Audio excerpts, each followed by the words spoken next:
¿Cómo están? Silvana, hola, ahí la Hola, veo. ¿cómo está, profe? Estefanía, ¿qué tal? Hola, ¿Cómo fue la profe, ¿cómo semana? estás? Hola, Horacio, Hola, profe, ¿cómo está? Mauricio, Tuve un bien. problemita con la compu, así que estoy sin cámara, profe.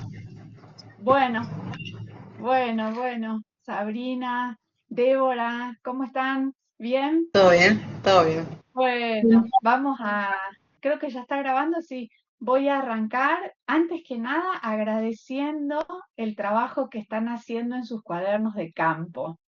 La verdad, me encanta. Aunque ustedes no lo crean, están haciendo un proyecto de investigación, algunos más avanzados que otros, eso sí es verdad. Eh, a los que el viernes pasado le hice un llamado de atención, se pusieron las pilas, así que hay cosas muy lindas, los felicito realmente, porque es complejo dar una materia como esta por internet, es compleja darla presencial, ¿no? Es una materia que en general uno dice, ¿y por qué yo tengo que estudiar metodología de la investigación si yo soy no sé, ingeniero y estoy haciendo una especialización en seguridad y higiene o soy licenciado? ¿Por qué?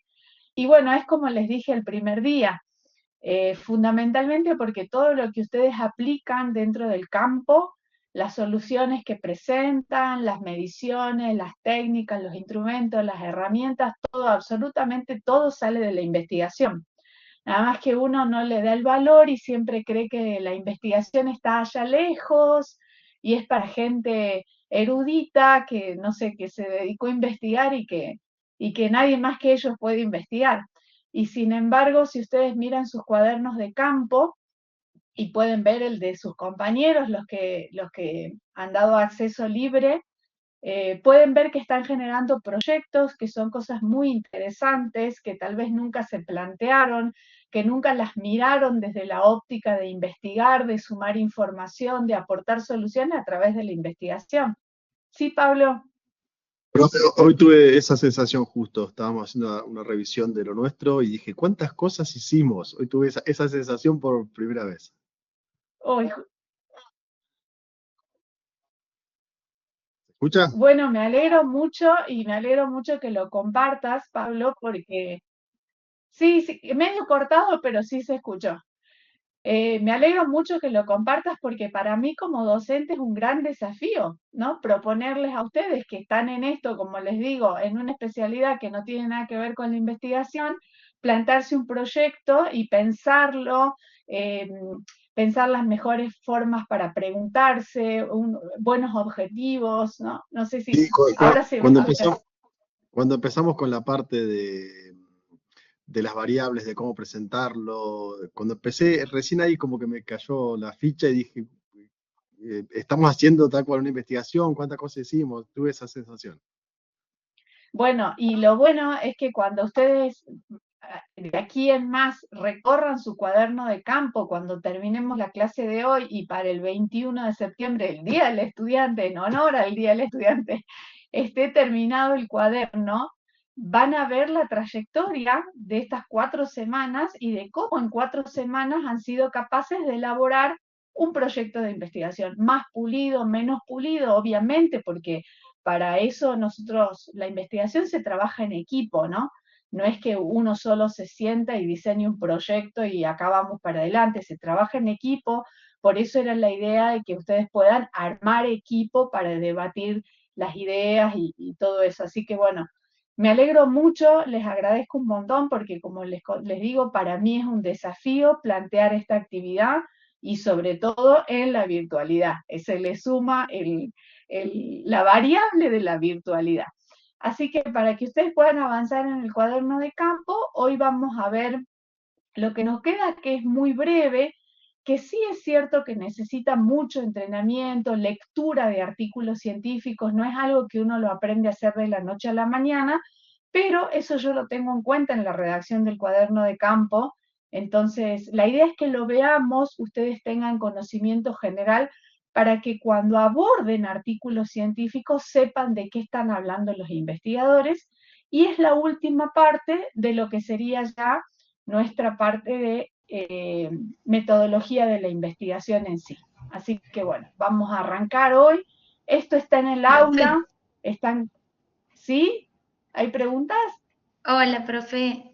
Perdón que interrumpa antes de comenzar, si puedo hacer unas preguntas del Sí, cuaderno de claro. campo. Bueno, yo estuve mirando lo que venía y con mi equipo, Federico y Mariela, estuvimos trabajando hasta la nota 10. Y me surgió una duda para mí existencial, que justamente en esto de entender que es muy amplio toda la metodología de la investigación, en cuanto al trabajo en sí, no sé si este trabajo de campo, luego lo tenemos que realizar realmente, o sea, decir, voy a hacer por ejemplo, No, voy a hacer no, una encuesta. Ah, bien. Porque yo es me decir, empecé a usted, imaginar, ¿y a dónde hago la no, no, encuesta y con quién me contacto? Y no. bueno, El trabajo de bien, campo, nuestro cuaderno, llega hasta el momento en que planteamos todo ¿cómo lo lo que hay que haríamos? hacer. Bien, Exactamente, es decir, cómo armo esta investigación.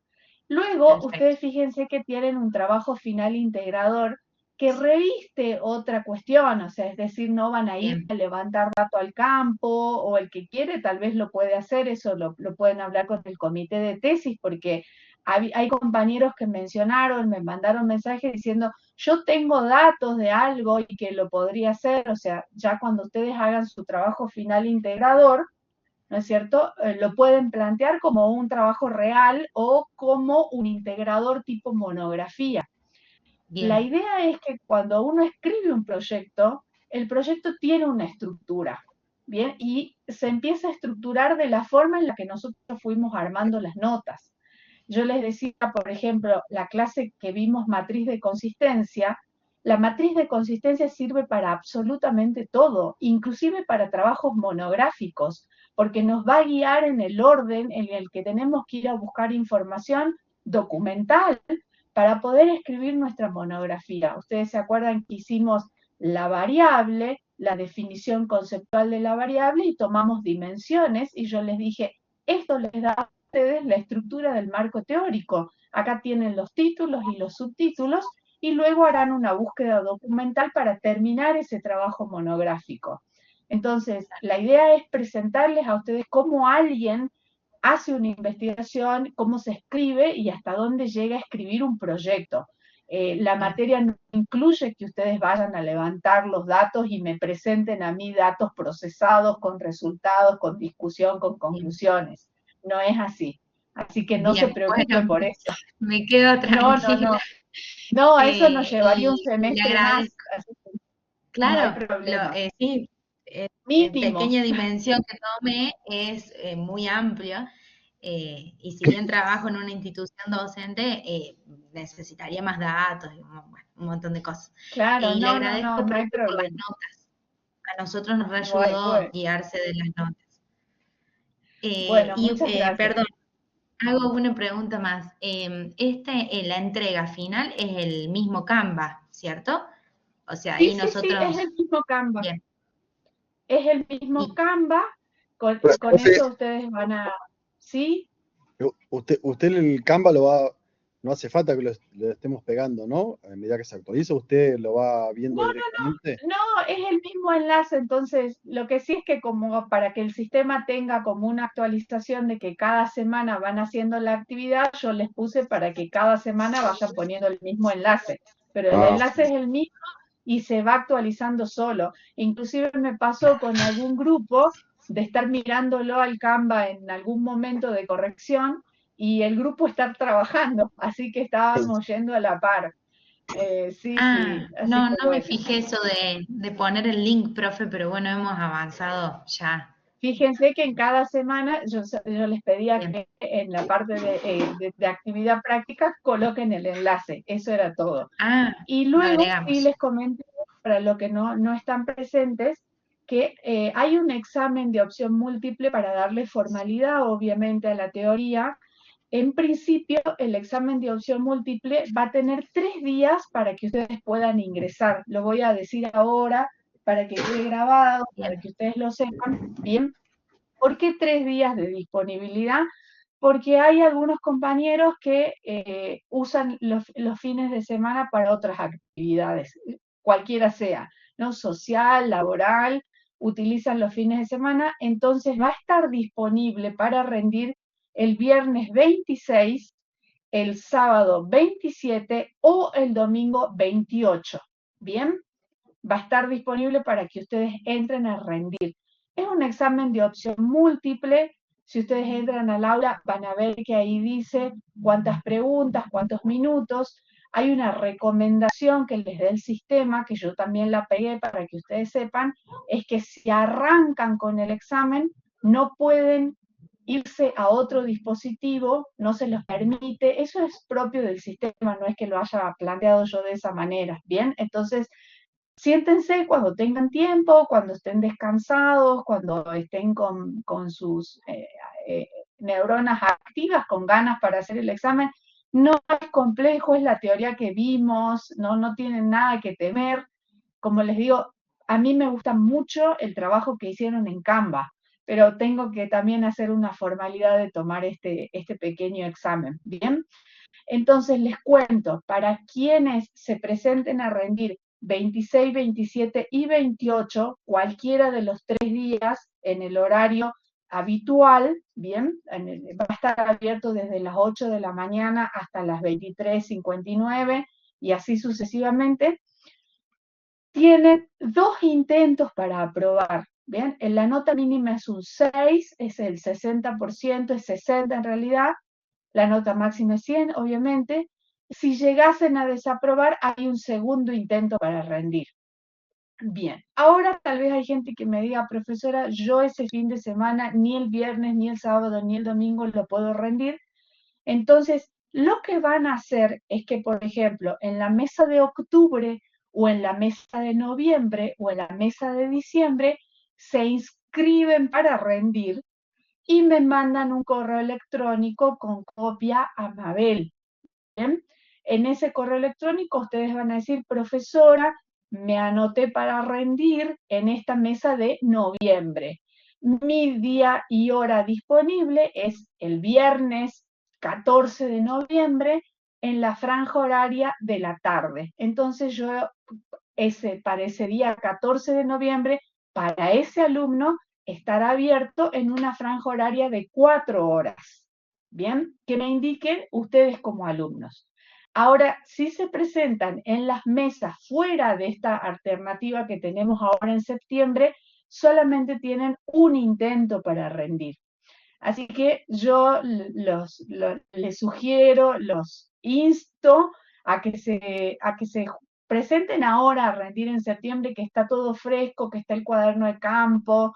Bien, la idea también es, si necesitan la bibliografía, abran la página, léanlo. Van a ver que son muy de la lógica los ejercicios que se presentan, así que no se preocupen.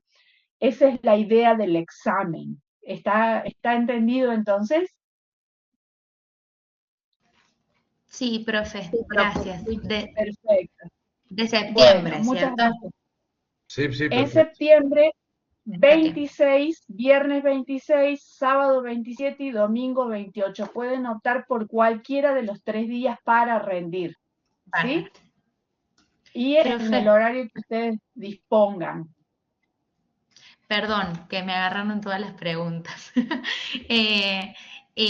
Por ejemplo, si usted nos deja un comentario en Canva, ¿yo lo veo en la parte de comentarios o me lo deja con otro color? ¿Lo No, vamos los a anotar? comentarios que fui dejando son cuadros que están arriba de lo que ustedes escribieron.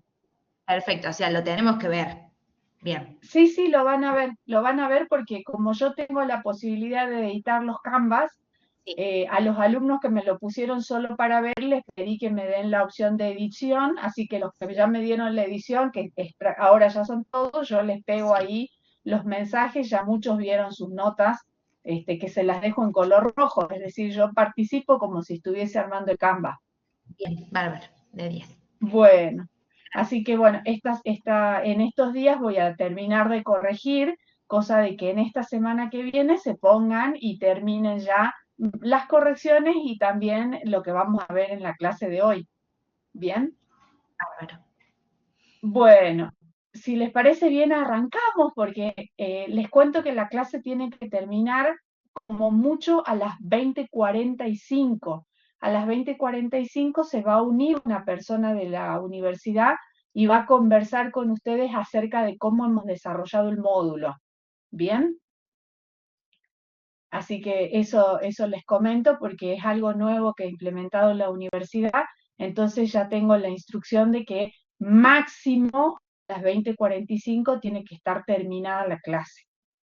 Entonces vamos a hablar hoy un poquito, esto está en el aula también, vamos a pasarlo rápido, así que no se preocupen, pero para que ustedes lo Profe, puedan ver, ¿sí?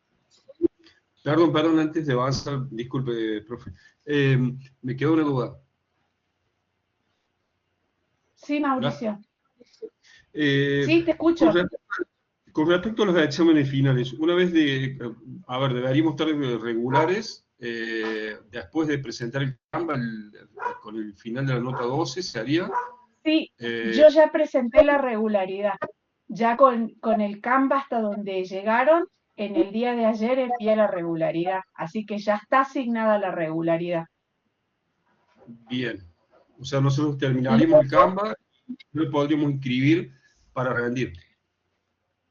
sí, en realidad lo que tendrían que hacer es rendir y para la mesa de octubre se inscriben, así se les asienta la nota, porque no sé cuándo es el examen. Si la mesa de examen es, supónganse, cerca del 21 o en esa semana, recuerden que el examen es 26, 27 y 28. Yo no sé cuánto tiempo están abiertas las actas. Entonces, Bien. esperen rendir, esperen que salga la nota y luego ya se inscriben para la mesa y yo ya me llegue el acta y yo asiento todas las notas que ustedes sacaron en el examen múltiple.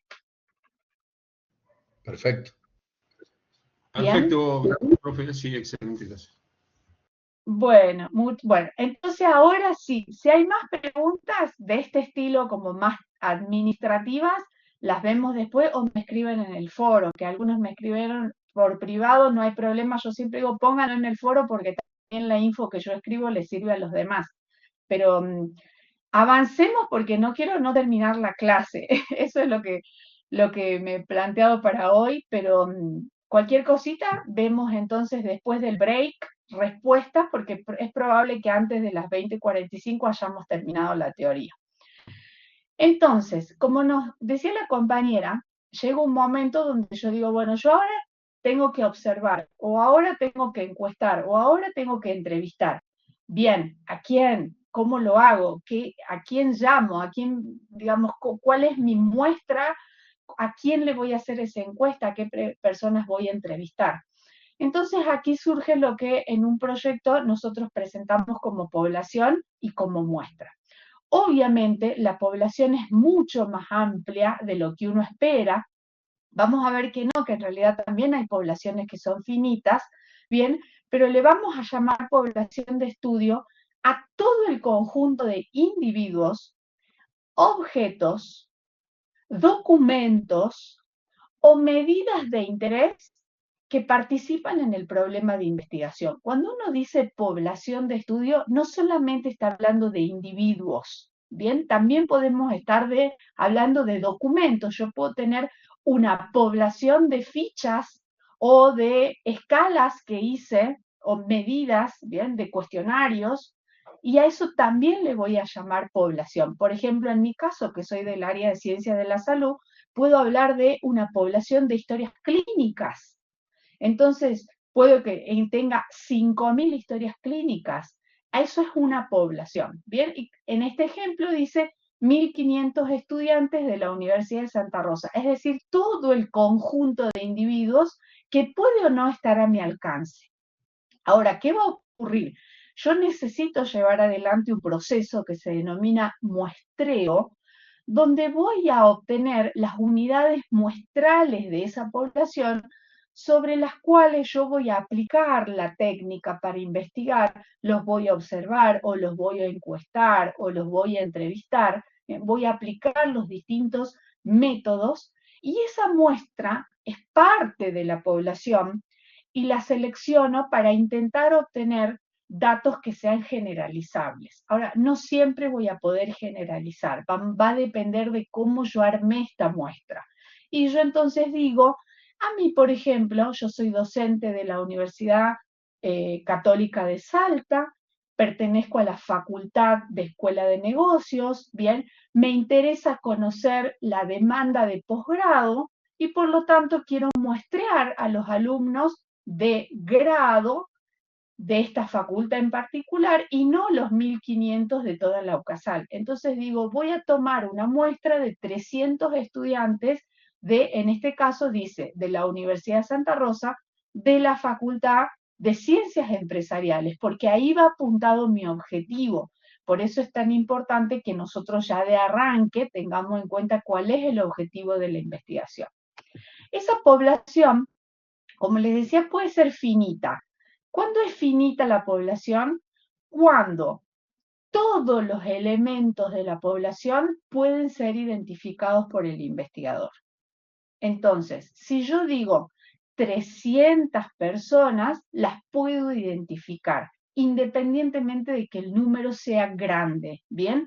Por ejemplo, puedo decir 249 escuelas en las cuales hay que hacer una evaluación de riesgo, supónganse, ¿bien? O 53 edificios de altura que están en construcción en este momento. O 7 minas que están haciendo una explotación de tal tipo. Eso es una población finita, es decir, el investigador conoce la totalidad y la puede identificar. Eso es independiente de que el número sea grande o pequeño, pero yo tengo una base y sé cuántos son. ¿Bien? Le voy a llamar infinita a la población cuando es imposible tener un registro identificable. Es decir, supónganse, por ejemplo, en mi caso de ciencias de la salud, yo no sé cuántos pacientes hay en todo Jujuy con hipertensión, porque hay algunos que pueden no estar registrados en una base de datos, pueden tener medicación, pero el hospital no los registró, el médico no escribió la historia clínica, ¿bien? O el paciente tiene hipertensión, pero no sabe que tiene. Es decir, hay una población infinita, no hay un registro identificable. Eso es lo importante respecto a finito e infinito.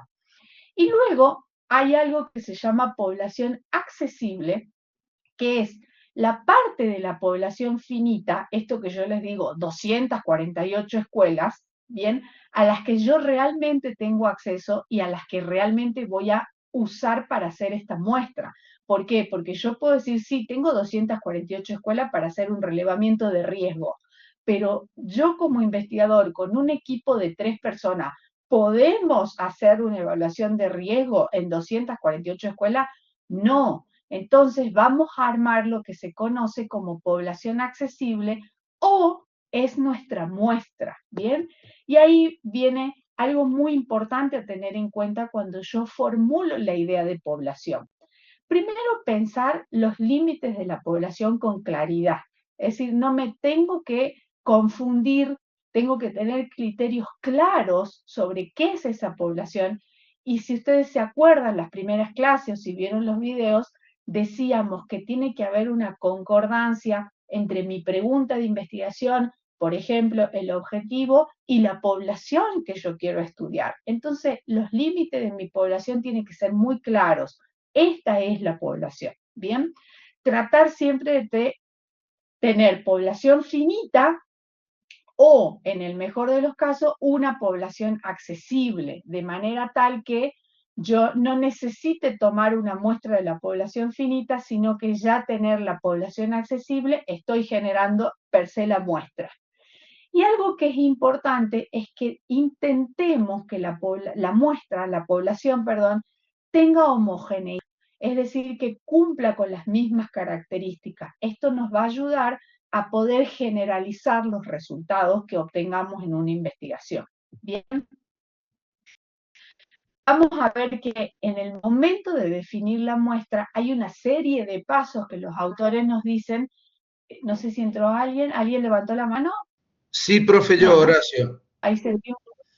Ah, sí, Horacio, lo escucho. Perdón, depende del tipo de investigación que estemos haciendo, porque quizás mi mente ahora se está enfocando mucho en un tipo de encuesta, ¿no es cierto? Por el título de nuestro trabajo era el cumplimiento en el uso de PP en obras viales, urbanas, etcétera.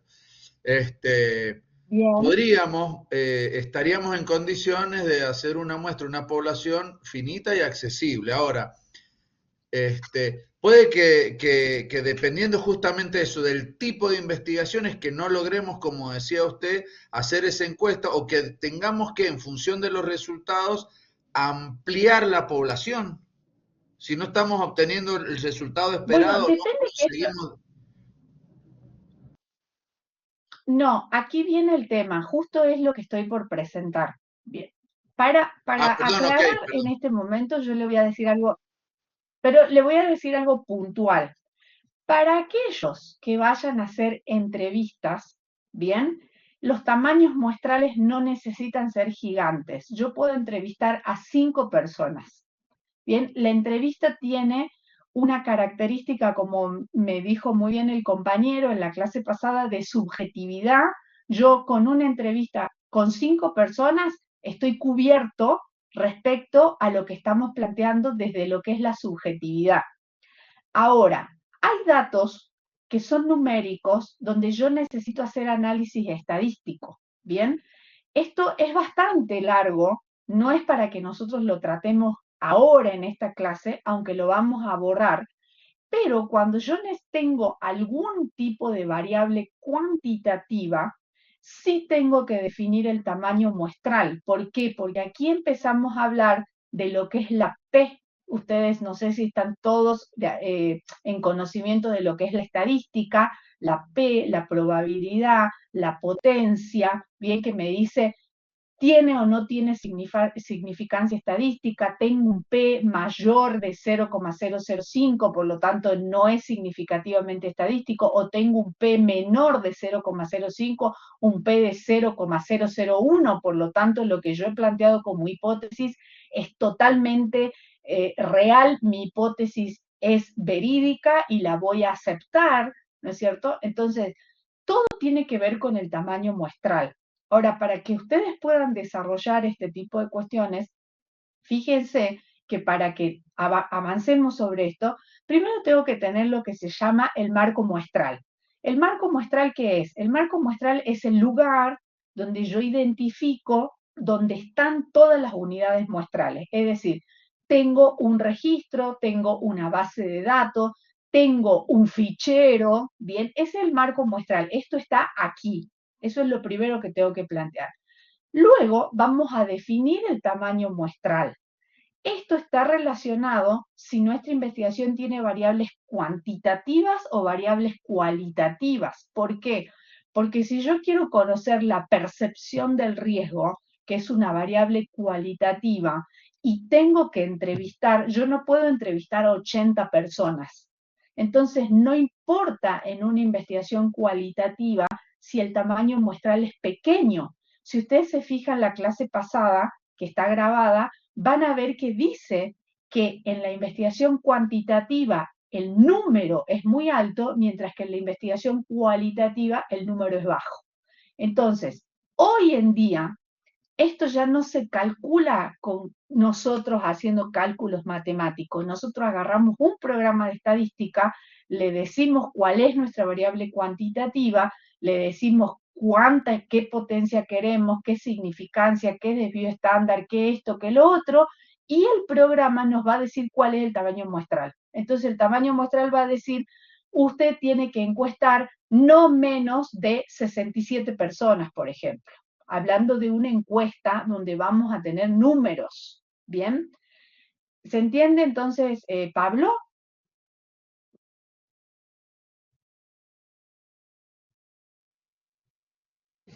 ¿El resto del grupo lo entiende? Sí, profe. El otro Pablo, supongo, sí. Bien, entonces, una vez que yo defino el tamaño muestral, voy a muestrear. Es decir, cómo hago ese muestreo y voy a seleccionar un tipo de procedimiento para muestrear. Y a partir de seleccionar el tipo de muestreo, agarro y hago la selección de las unidades muestrales. ¿Bien? Entonces, Estos son procedimientos que hay que hacer. La máquina nos dice, ok, listo, usted necesita 67 personas para que esto tenga significancia estadística según el dato que estamos levantando, ¿bien? Bueno, ¿y ahora qué hacemos? Bueno, ahora muestreamos. ¿Cuáles son los métodos de muestreo? Hay de dos tipos. El primero es de tipo probabilístico, donde todas las unidades muestreales de la población pueden participar. Todas tienen la misma probabilidad. Y el no probabilístico es donde no todos los elementos de la población van a participar. ¿Bien? Y esto tiene que ver con luego los tipos de estadística que vamos a poder aplicar. Entonces, el primer muestreo, el probabilístico, es el que se llama aleatorio simple. Ustedes imaginen esta población de 1.500 estudiantes, ¿bien? Una población grande, donde yo necesito muestrear, como les supongan, 100. Entonces, yo hago un muestreo aleatorio simple. Esto es simplemente tirar una moneda y decir, vaya viniendo uno por uno, usted participa, usted no participa, tire la moneda, si le sale sí, participa, si le sale no, no participa. ¿Bien? Todos tienen la misma probabilidad de participar. Eso se llama aleatorio simple. Después tengo, dentro de los probabilísticos, un muestreo sistemático. Supónganse que yo tengo efectivamente 1.500 alumnos y les digo a los 1.500 alumnos, vamos a implementar un sistema, ¿bien? De los 1.500 alumnos, lo vamos a hacer más chiquitito, así yo lo puedo explicar mejor. Esta población está compuesta por 100 alumnos y yo necesito muestrear el 10%, necesito sacar 10 alumnos, ¿bien? Entonces implemento un muestreo y les digo, 100 personas se van a agrupar en 10 grupos de 10. Entonces, se arma ahí un lío y yo me meto en cualquier grupo y se arman 10 grupos de 10. Luego, por ejemplo, ahí estoy implementando un sistema. Agarro un bolillero, pongo el número del 1 al 10, agarro el bolillero, saco y me toca la bolilla 8. Previo a sacar la 8, le digo a los 10 de cada uno de los grupos, numérense del 1 al 10. Y todos se numeran del 1 al 10. Cada grupo de 10 tiene un 1, un 2, un 3, un 4, hasta el 10. Yo agarro el bolillero, saco el número 8 y les digo, todos los números 8 de cada grupo de 10 de un paso adelante. Y los traigo y conformo la muestra. Eso se llama un muestreo sistemático. ¿Es al azar? Es al azar. El agrupamiento fue al azar, pero hubo un sistema por el cual yo logré traer a esas 10 personas. ¿Se entendió cómo el muestreo? Bien. Luego yo tengo un muestreo. ¿Sí? ¿Alguna pregunta? No, profesora, Está claro. Bueno, después tengo lo que se llama un muestreo estratificado, ¿sí? Supónganse, ¿se acuerdan que nosotros teníamos la clase pasada el caso de conocer cuántas personas habían estado expuestos al asbesto? ¿Se acuerdan? El ejemplo que dimos, determinar síntomas respiratorios por exposición a asbesto. ¿Bien? Sí. Entonces, yo, por ejemplo, puedo decir que vengan todos aquellos que hace 20 años, como decía nuestra variable, nuestro contexto, digamos, que hace 20 años que han estado trabajando en subterráneos. Que vengan todos. Y voy a hacer un muestreo probabilístico, que participen todos. Y yo necesito muestrear 50 personas. ¿Bien? Pero de esos que han estado arriba de 20 años, hay algunos que habrán estado 25, ¿bien? Algunos que habrán estado 26, otros que habrán estado 30. Entonces los voy a estratificar. Voy a decir, aquellos que estuvieron de 20 a 25 años son el estrato 1. Aquellos que tuvieron de 25 a 30 son el estrato 2. Y aquellos que tuvieron más de 30 años expuestos son el estrato 3. Todos estuvieron expuestos más de 20 años. pero hay diferencia en cuanto a la cantidad de tiempo según la edad, según el tiempo, perdón, en el que estuvieron expuestos. Entonces, es cierto que yo hago un muestreo al azar, pero lo que voy a hacer es garantizar que cada grupo, bien, tenga representatividad. Por eso se llama muestreo estratificado. Los voy a estratificar por grupo, pero cumpliendo la primera premisa, que es que hayan estado expuestos a asbesto más de 20 años.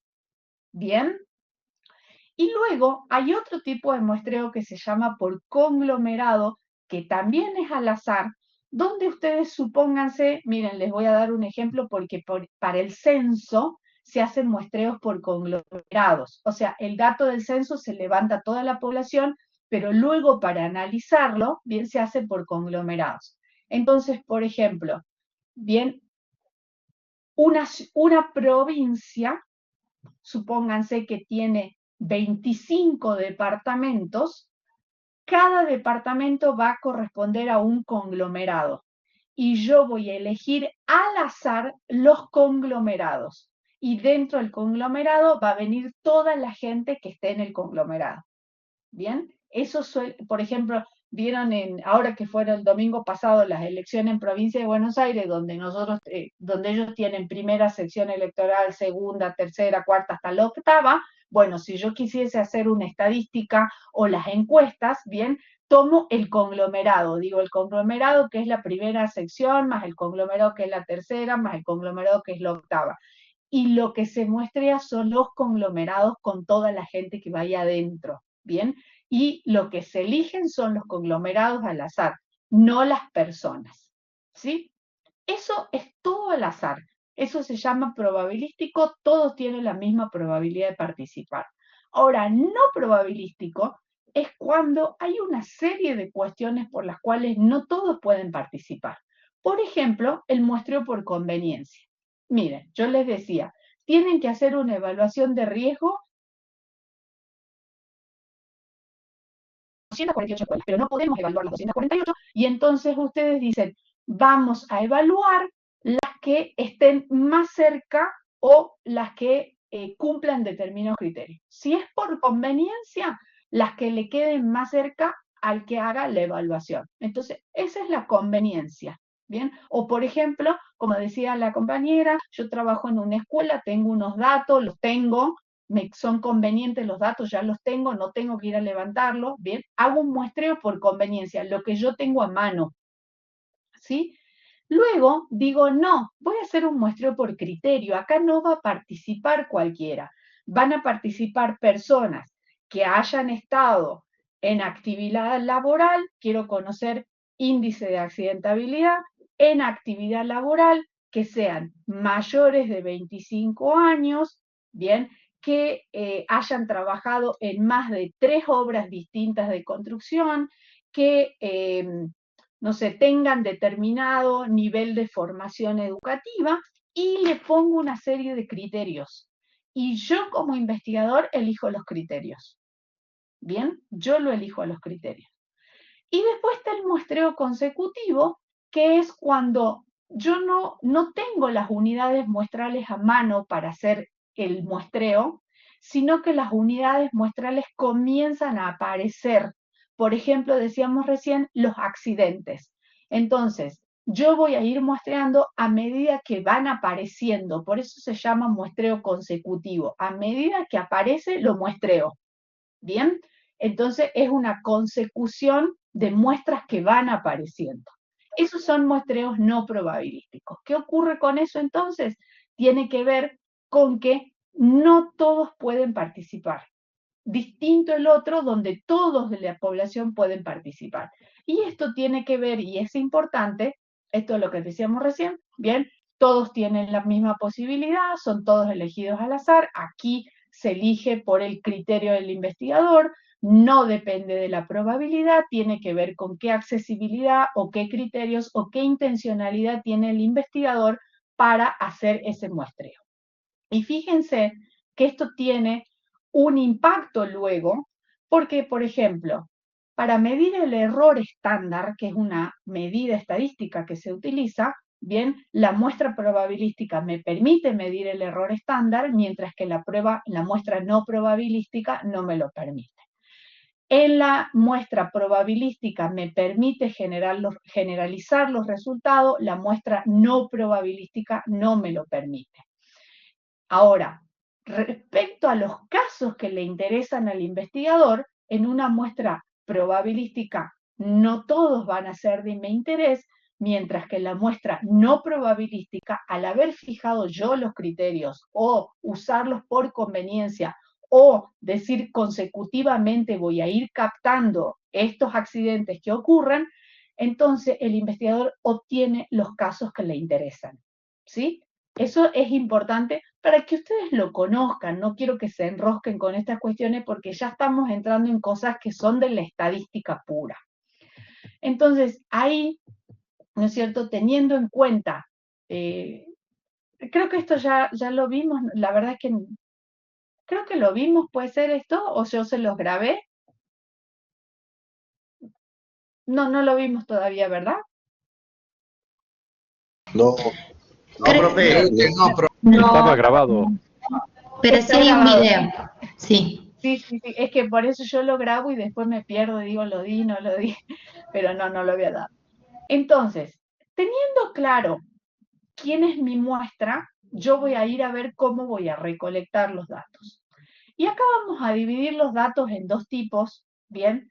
Si el dato es primario, es decir, lo voy a ir a recolectar yo misma, voy a poder utilizar la observación, que puede ser, esto sí lo vimos en la clase pasada, puede ser observación documental. Recuerden que también los documentos pueden ser papeles, pueden ser iconográficos, pueden ser digitales.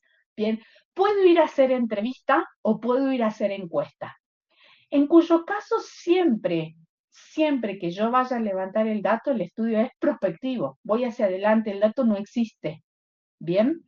Mientras que si yo, por ejemplo, voy a trabajar con documentos y yo ya tengo los documentos, ya tengo las fichas, ya tengo las historias clínicas, ya tengo el libro, tengo los artículos, voy a hacer una monografía utilizando documentación, siempre el dato se va a denominar secundario, ya lo levantó otra persona, la fuente está disponible, en cuyo caso este es un estudio de tipo retrospectivo, porque el dato ya se levantó. Bien, recuerden entonces, si es dato primario y yo lo levanto, es prospectivo. Si es dato secundario, ya lo levantó otro, es una investigación retrospectiva. Yo estoy yendo sobre datos que levantaron otras personas.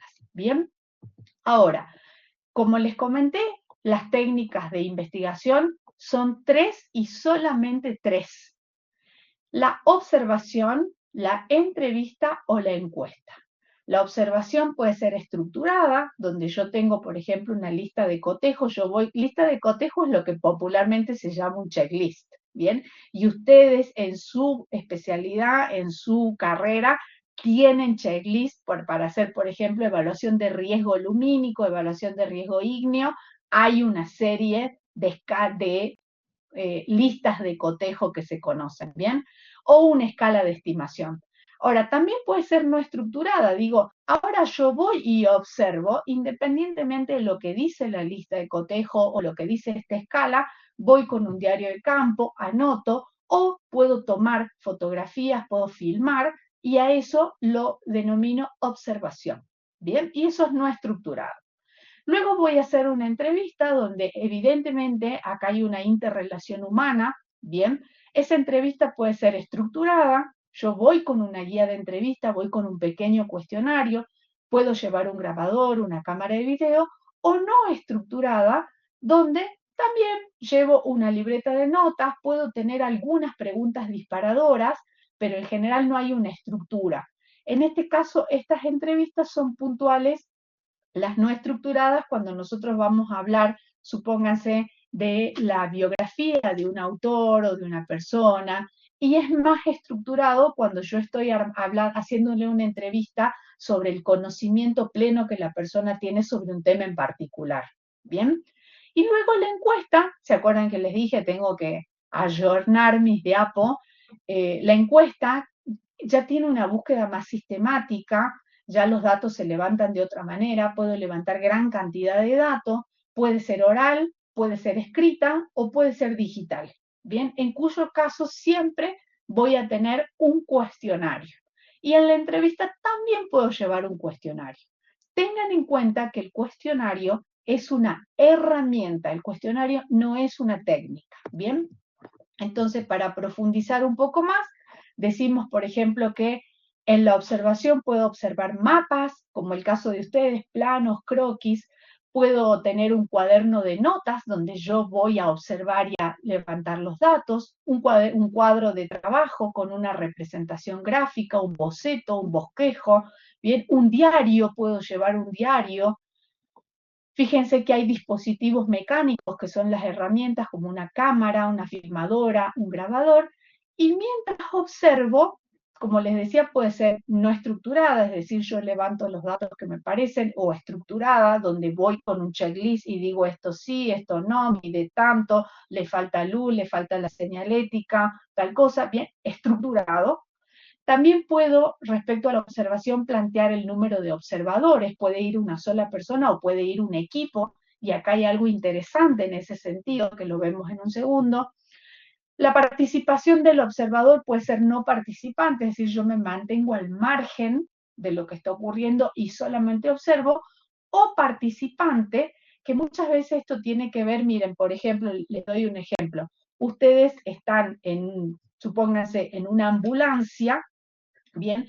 Y yo voy observando cómo se observan las técnicas de bioseguridad en un momento de ambulancia donde llevo un paciente que está descompensado, que tengo que accionar un montón de procedimientos para poder mantenerlo estable hasta llegar a un hospital, y yo quiero conocer u observar cómo se está llevando a cabo esta situación. Entonces yo estoy participando del momento, ¿bien? O por ejemplo, esto también se usa mucho para las cuestiones culturales, donde voy a observar eh, rituales, por ejemplo. Observo rituales y puedo observarlos desde la no participación o desde la participación. Me invitan a participar del ritual, ¿bien?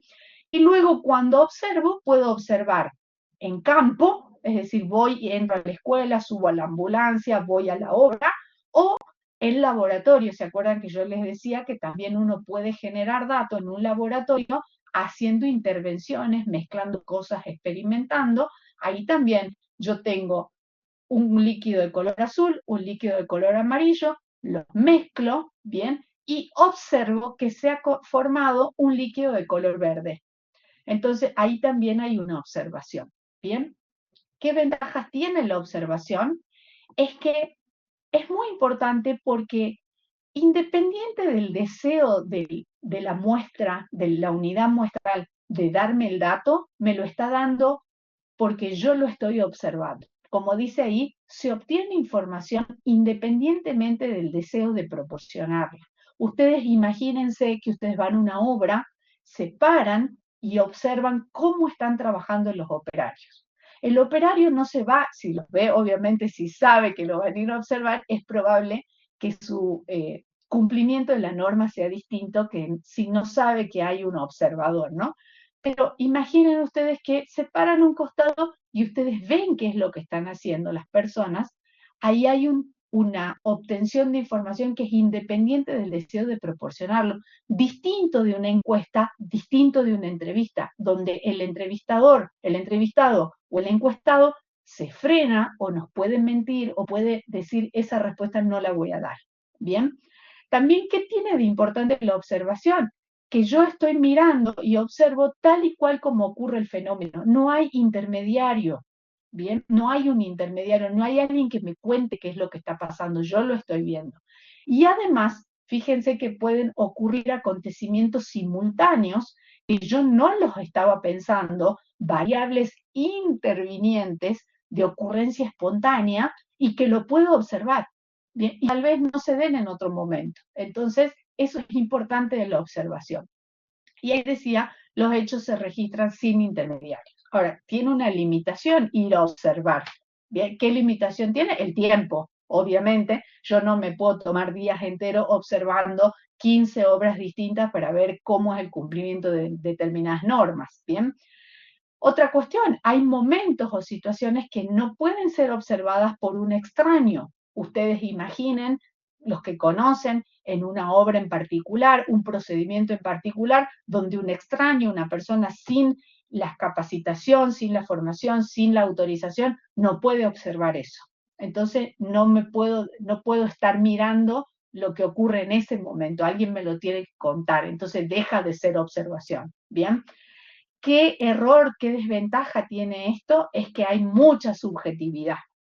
¿Por qué? Porque el investigador puede levantar la observación como mejor le parezca. Entonces, aquí entra algo importante, donde decíamos el número de observadores. Muchas veces está bueno trabajar la observación en equipo porque son más de una mirada, 2 o 3 personas que están mirando el mismo fenómeno y entonces bajamos un poco esa subjetividad.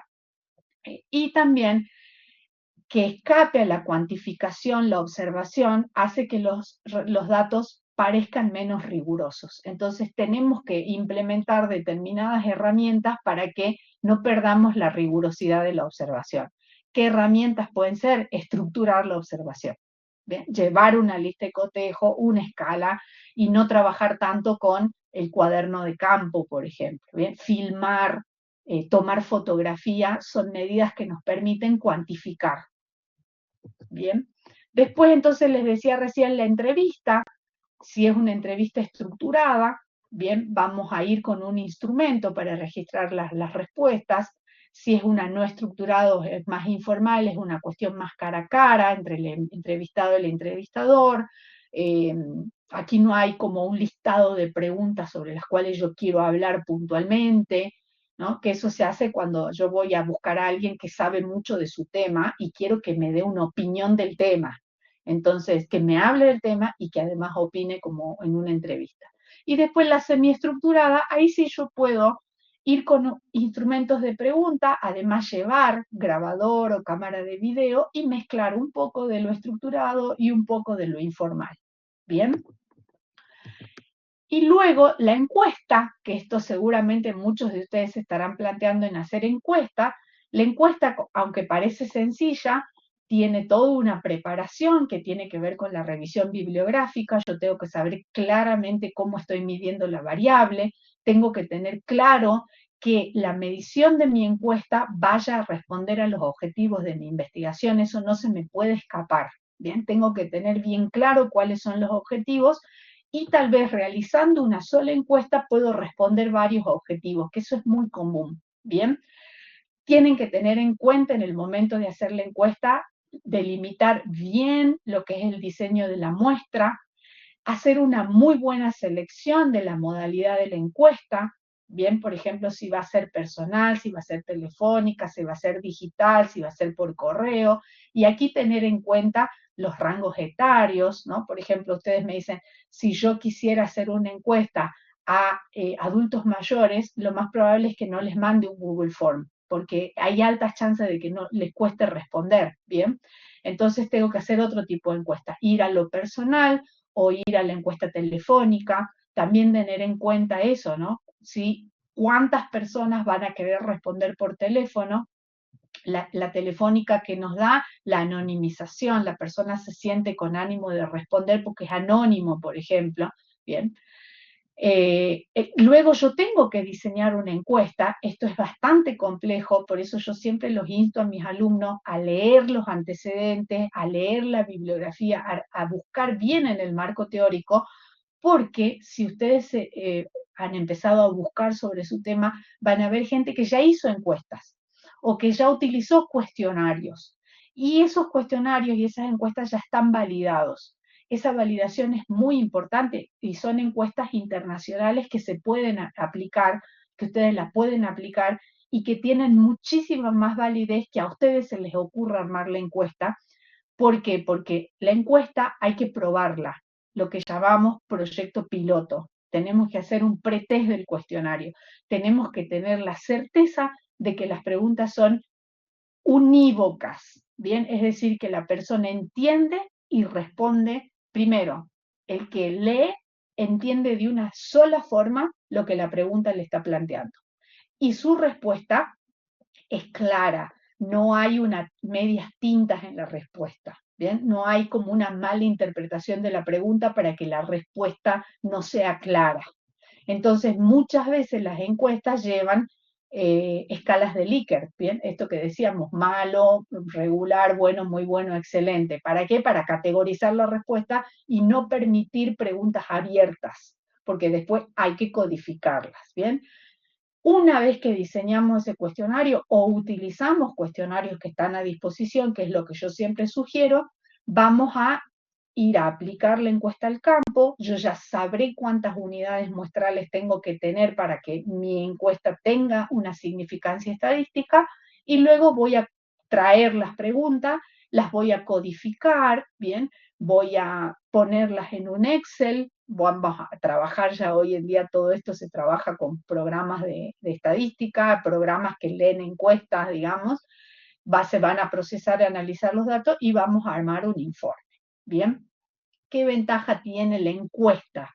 Que me permite llegar a cualquier tipo de población.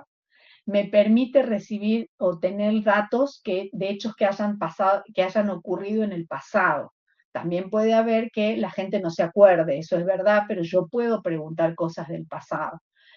Me permite levantar gran cantidad de datos y estandarizarlo, no así la entrevista. Esto es algo muy barato, ¿bien? Realizar encuestas hoy en día es muy barato.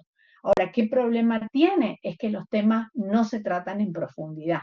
Bien, esa es una desventaja. Son respuestas muy estándares, por ejemplo, dicotómicas, sí o no, o una escala de Likert, o del 1 al 10 diga qué opina de tal o cual cuestión. Bien, entonces, lo que sí puede ocurrir es que yo tenga una muestra, supónganse, de 50 personas, y después, como para profundizar, puede elegir unas 5 personas, un 10%, para poder entrevistar e ir a más profundidad.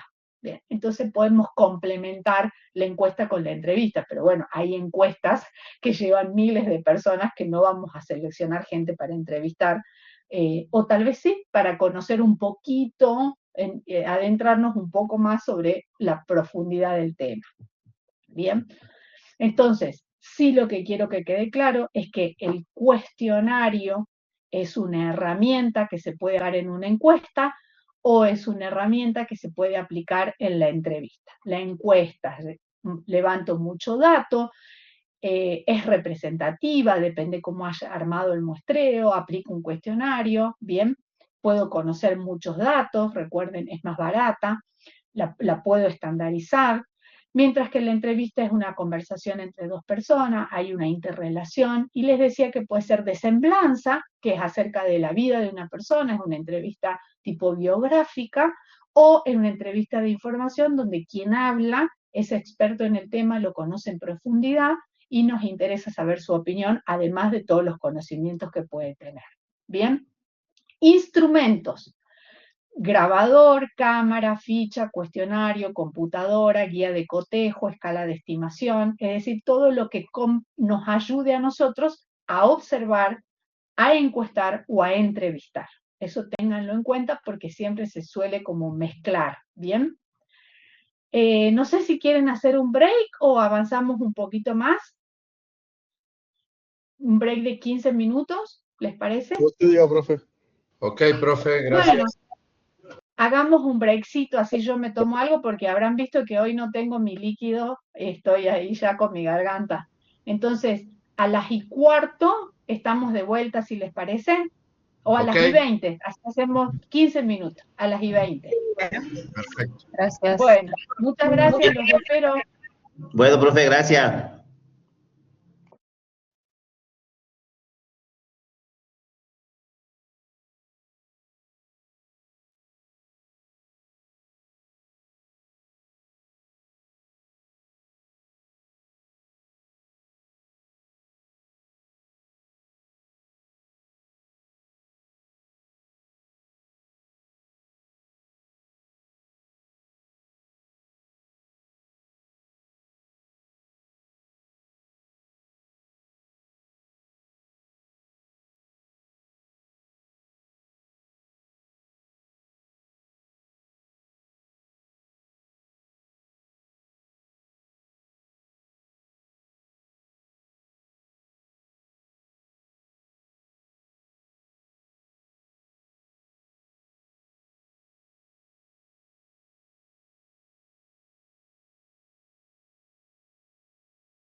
Bueno, grupo, vamos con el último impulso. Van a ver que lo que nos queda es nada, es muy cortito, muy pequeño.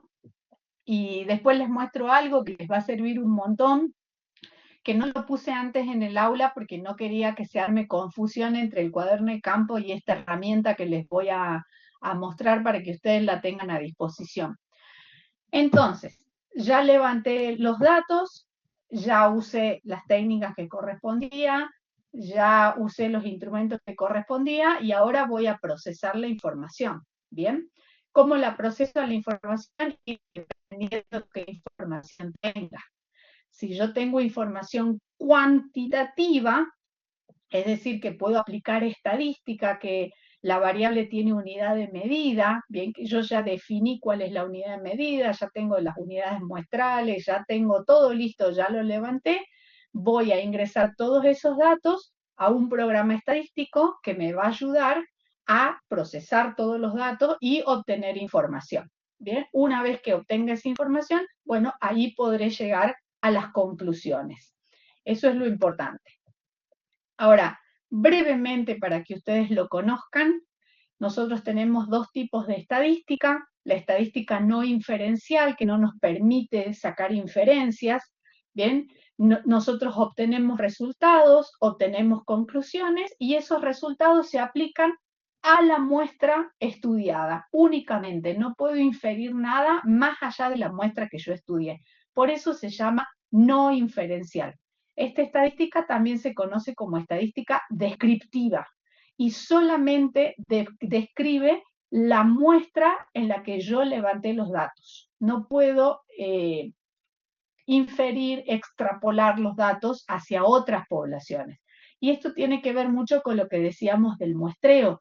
Si yo tengo un muestreo no probabilístico, bien, no voy a poder hacer inferencias. Yo necesito tener un muestreo probabilístico para poder hacer inferencias. Por eso le decía, todo va de la mano, ¿bien? Esto, por ejemplo, la estadística descriptiva, yo hoy en el aula, en este momento, nosotros somos entre todos 24 personas. Si yo ahora les pregunto a ustedes 24, pongo una encuesta, les pregunto la edad, ustedes me dan la edad y yo saco un promedio, vamos a tener un número, ¿bien? El viernes pasado, si yo hubiese hecho lo mismo y éramos 23, esa muestra iba a tener otro promedio de edad. Entonces, eso es una estadística descriptiva. Describo la población únicamente y recuerden que esos datos no se pueden extrapolar. En cambio, la estadística inferencial, como su nombre lo indica, me permite inferir, llevar los datos que obtuve en esta pequeña muestra y generalizarlos a toda una población e inclusive a otras poblaciones. Entonces, esto va a depender del tipo de muestreo. Si yo realicé un muestreo probabilístico, lo que voy a poder hacer sin ningún lugar a duda es una estadística inferencial, obviamente dependiendo el tipo de investigación que estoy haciendo, ¿verdad? Si yo quiero hacer una correlación, un explicativo causal, voy a poder usar sin ningún problema esta estadística inferencial si mi muestreo fue probabilístico. Bien, las cosas todas van de la mano. Después cuando repasen un poco se van a dar una idea. Ahora fíjense esto que les decía recién, la estadística descriptiva, bien, me da la distribución de frecuencias, cuántos hay, medidas de tendencia central como la mediana, la moda, la media, el promedio, un rango, desvío estándar, la varianza, bien, las puntuaciones Z, las gráficas que tienen el eje en el medio y luego tenemos las barras hacia los costados, esos son medidas de variabilidad, son medidas descriptivas muy sencillas que se aprenden en estadística común, digamos, y luego está lo inferencial, donde vamos a tener un análisis paramétrico, por ejemplo. Le llamamos paramétrico a cuando nosotros sabemos cómo se va a comportar la variable. Por ejemplo, el peso, yo ya sé más o menos el peso de una persona, en qué rangos se va a comportar, ¿bien?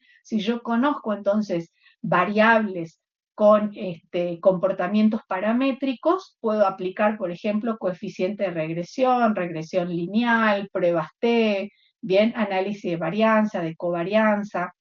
En el caso de análisis no paramétricos, bien, donde yo no sé cómo se va a comportar la variable, puedo usar chi cuadrado, coeficientes de Spearman o Kendall. Si estoy usando variables categóricas o variables cuantitativas, veré qué es lo que uso.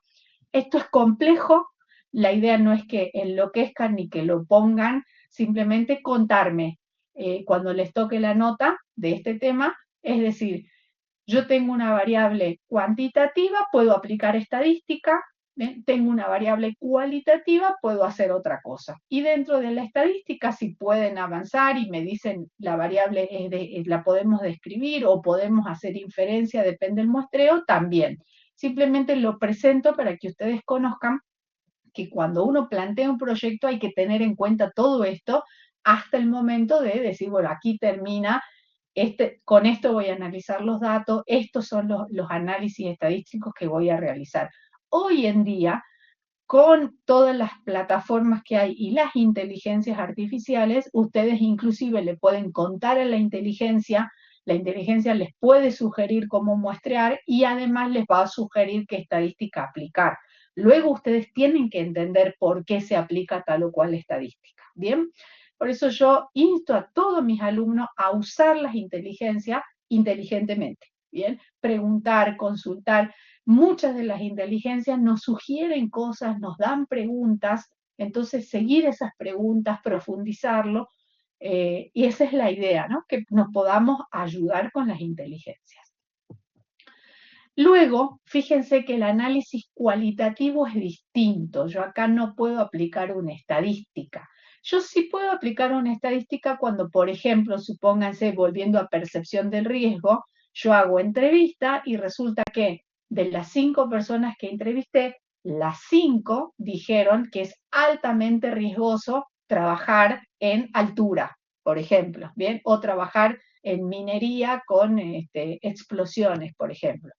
Entonces, yo ahí sí puedo decir, el 100% de los entrevistados manifiesta que es altamente riesgoso, pero la variable no tiene una unidad de medida, no es 100% altamente riesgoso, sino que el 100% de los entrevistados respondieron que es altamente riesgoso. ¿Bien?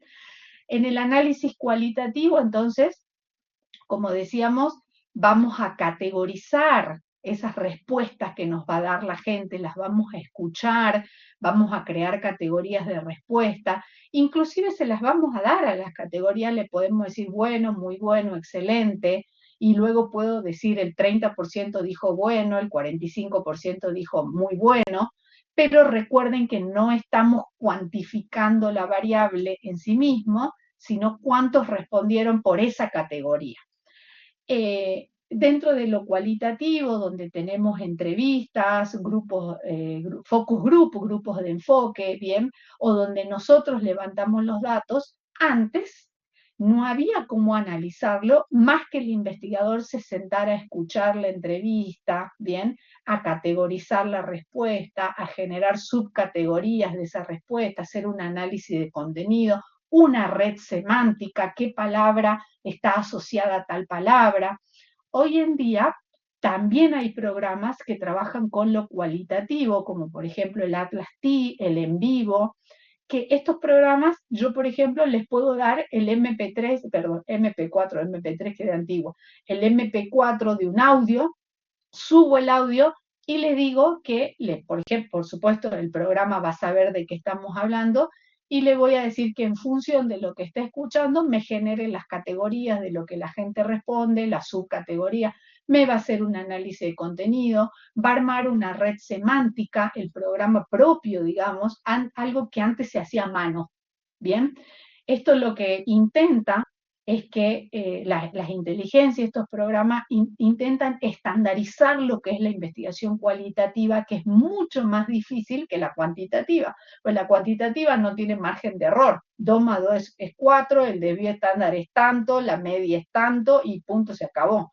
Mientras que aquí en lo cualitativo yo estoy trabajando con variables que no las puedo medir en esas magnitudes, ¿bien? Entonces, aquí, por ejemplo, cuando trabajamos con estas herramientas, decíamos biografías, historias de vida, documentos, registros, voy a escuchar audios, los focus group. Ustedes han escuchado hablar de los focus group, sobre todo para lo que es marketing, ¿no? Bueno, también para lo que son determinados temas muy relacionados con la sociología, la psicología, problemáticas eh, eh, de salud mental. También decíamos entrevistas, anotaciones, bitácoras de campo, ¿bien? Entonces, recuerden que si mi variable es cuantitativa, yo voy a poder aplicar estadística, dependiendo cómo haya muestreado, si puedo solamente aplicar una estadística descriptiva o si además puedo ir a algo inferencial. Y si mi variable es cualitativa, lo que yo voy a intentar es categorizar esas cosas que escucho, eso que miro, crear categorías, ¿bien?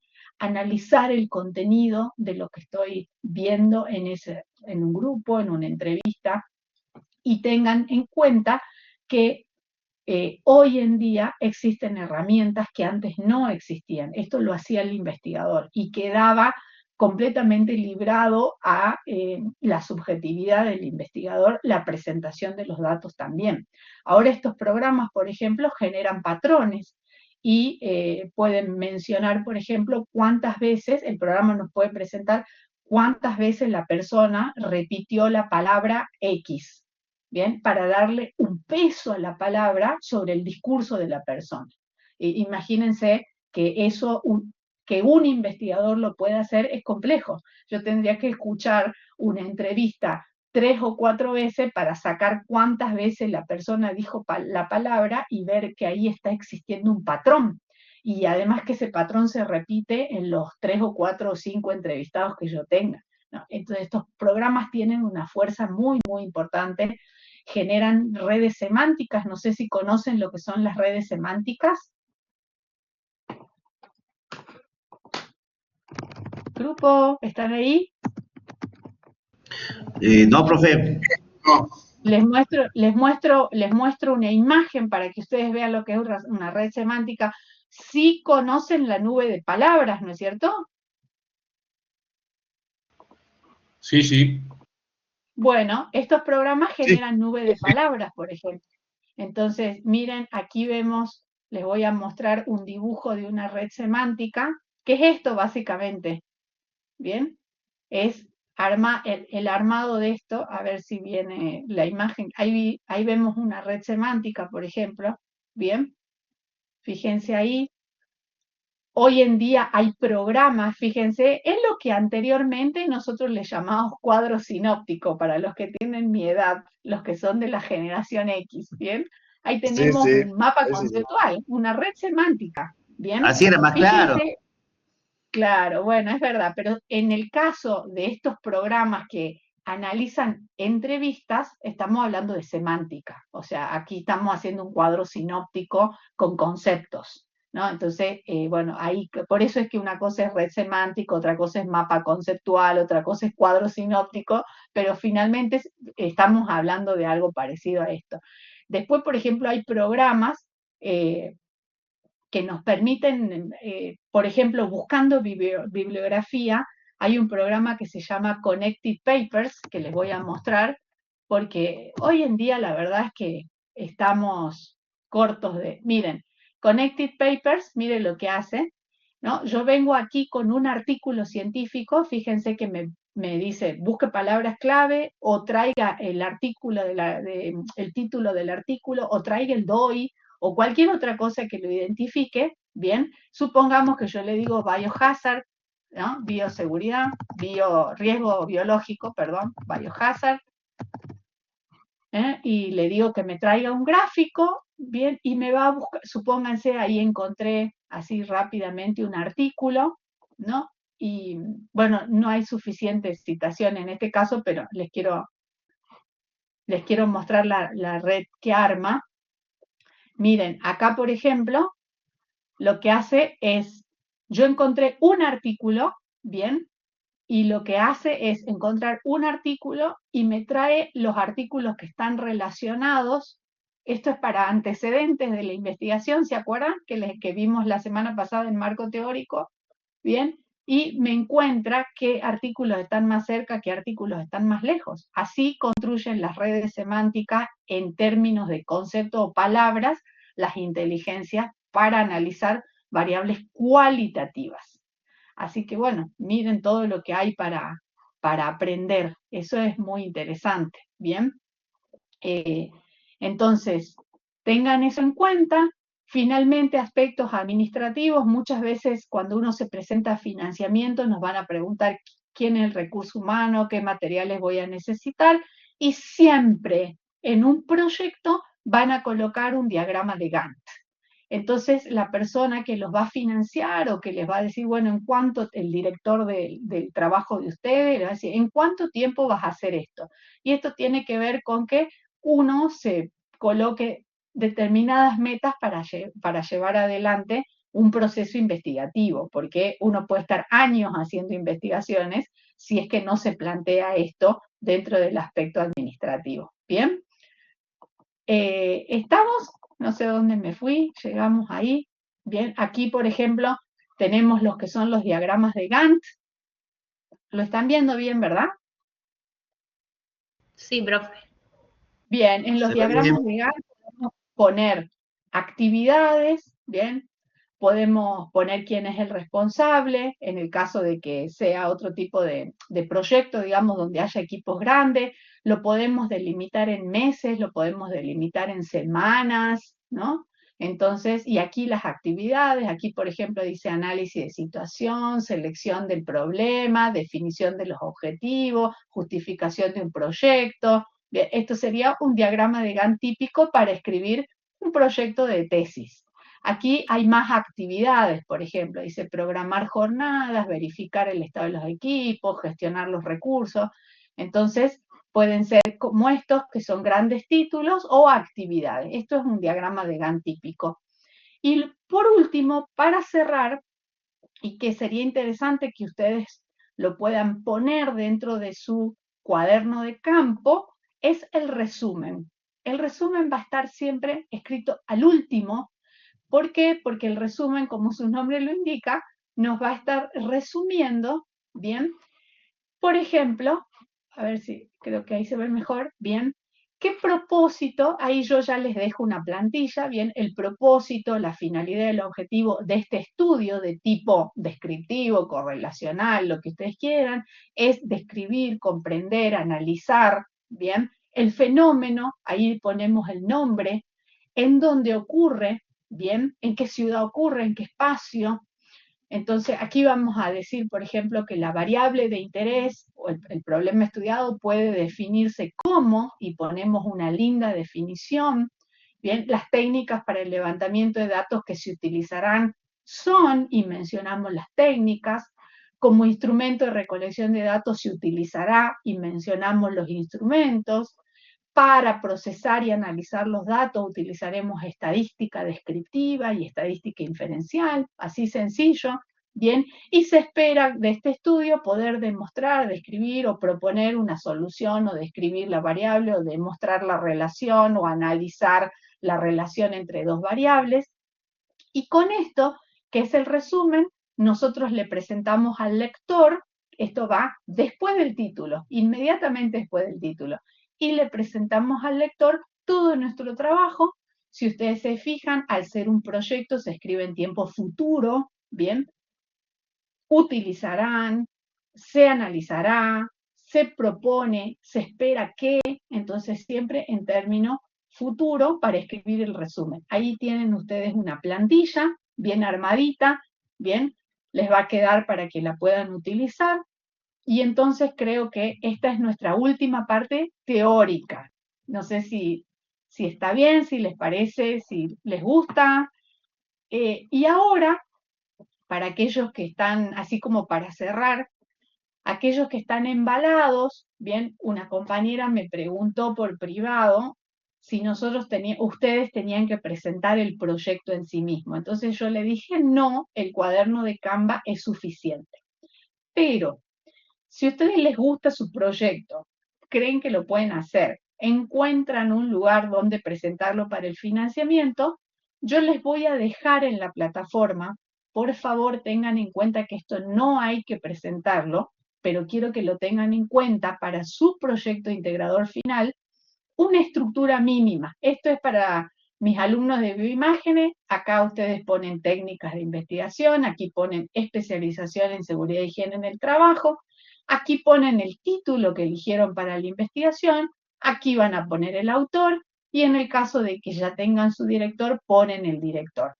Y fíjense que esto lo que los va a ayudar es el título de la investigación, lo vamos a poner nuevamente solo al medio en una hoja aparte, vamos a armar un índice que va aparte y solo, vamos a poner el resumen y las palabras clave utilizando la plantilla Word que les acabo de mostrar, y fíjense cómo el cuaderno de campo los va a guiar, porque la introducción corresponde a la nota 3. El planteamiento del problema, que es el método del embudo, corresponde a la nota 4. La sistematización de la investigación, que es el listado de preguntas que va luego del embudo, es la nota 6, es la parte que está más hacia la izquierda de nuestra matriz de consistencia.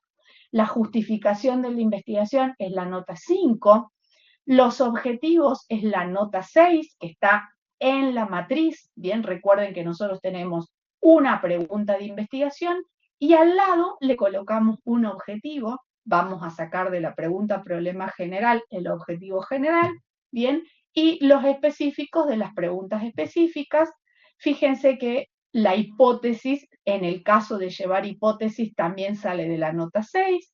El marco teórico tenemos la nota 7 y la nota 8 para bases teóricas y bases conceptuales, y en el marco metodológico tenemos la nota 9, que es la rueda, la nota 10, que es nuestra población muestra o nuestro caso, la nota 11, que son las técnicas para recolectar los datos, la nota 12 es la técnica para analizar y procesar los datos, y finalmente pongo el diagrama de Gantt.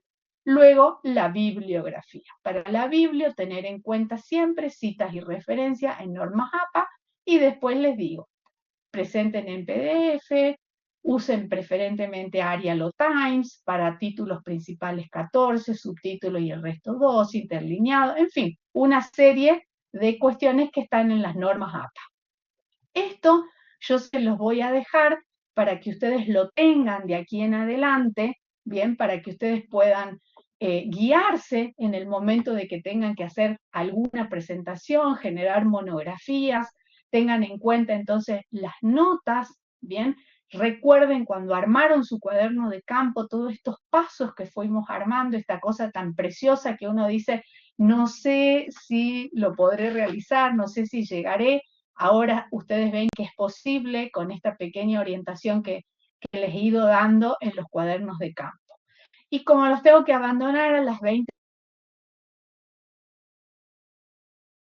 me quedan 2 minutos, simplemente quiero agradecerles muchísimo que hayan estado presentes todos estos viernes, que hayan adherido y se hayan comprometido a trabajar en la práctica con el cuaderno de campo, que hayan ido más allá de lo que es la teoría de metodología de investigación o técnicas de investigación, se hayan animado con su título a crear, a soñar, a pensar que pueden investigar y que esa investigación puede ser aplicada en sus ámbitos laborales para mejorar sus prácticas, para aprender a leer artículos científicos y para llevar a las personas con las que ustedes trabajan la mejor calidad de la prestación de servicios que ustedes como profesionales hacen. Así que muchísimas gracias por su compromiso en materia. Recuerden, para el 21 el cuaderno de campo, a partir del día 26 el examen. Muchísimas gracias. Cualquier consulta quedo a disposición por el aula. Muchas gracias. Ha sido realmente un placer encontrarme estos 4 viernes con ustedes. Y bueno, nada más para decir, muy agradecida y espero que les haya gustado el módulo. Bueno, profe, lo mismo de este lado, más que agradecido. Yo personalmente me voy con un montón de aprendizaje y nada, muy llevadera a las clases. Gracias, todo excelente. Bueno, muchas gracias a ustedes. Gracias, profe, la verdad que súper amorosa sos, la verdad que da gusto escucharte, la verdad que sí. Bueno, muchísimas gracias, Sabrina. Muchas gracias. Muchas gracias. Entonces, no sé si ya está la persona de calidad. ¿Está? Creo que entró recién.